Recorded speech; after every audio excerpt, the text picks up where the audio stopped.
السلام علیکم ورحمۃ اللہ وبرکاتہ۔ مریض کس طرح طہارت حاصل کرے؟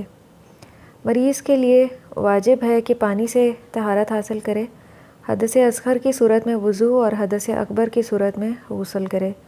اگر وہ پانی استعمال کرنے سے عاجز ہو یا پانی کے استعمال سے مرض میں اضافہ یا صحت یابی میں تاخیر کا اندیشہ ہو تو وہ یہ تیمم کر لے۔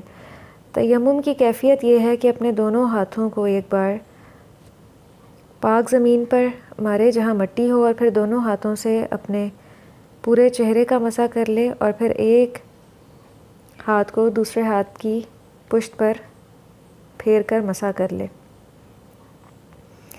اگر کوئی مریض از خود طہارت حاصل نہ کر سکتا ہو تو کوئی دوسرا انسان اسے وضو یا تیمم کرا دے۔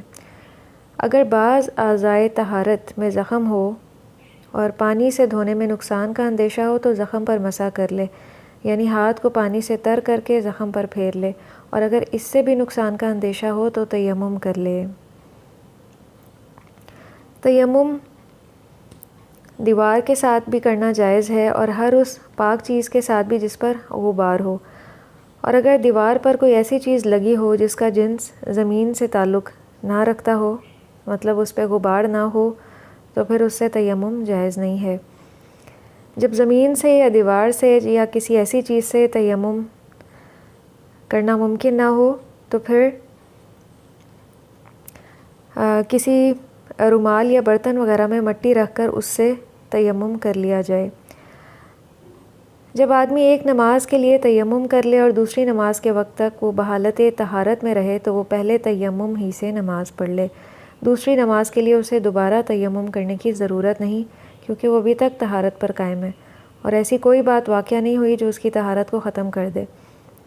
مریض کے لیے یہ واجب ہے کہ وہ اپنے جسم کو نجاستوں سے پاک رکھے، اور اگر اسے اس کی استطاعت نہ ہو تو وہ اپنے حسب حال نماز پڑھ لے، اس کی نماز صحیح ہوگی، اسے نماز دہرانے کی ضرورت نہیں۔ مریض کے لیے واجب ہے کہ پاک کپڑوں میں نماز پڑھے۔ اگر کپڑے ناپاک ہو جائیں تو انہیں دھونا یا ان کی بجائے پاک کپڑے پہننا واجب ہے، اور اگر ایسا ممکن نہ ہو تو وہ حسب حال نماز پڑھ لے، اس کی نماز صحیح ہوگی انشاءاللہ، اور اسے نماز دہرانے کی ضرورت نہیں۔ مریض کے لیے واجب ہے کہ پاک جگہ پر نماز پڑھے۔ اگر اس کی جگہ ناپاک ہو تو اسے دھونا واجب ہے، یا وہ کسی دوسری پاک جگہ منتقل ہو جائے، یا اس پر کوئی پاک چیز بچھا دی جائے، اور اگر ایسا ممکن نہ ہو تو وہ حسب حال نماز پڑھ لے، اس کی نماز صحیح ہوگی، اسے دہرانے کی ضرورت نہیں۔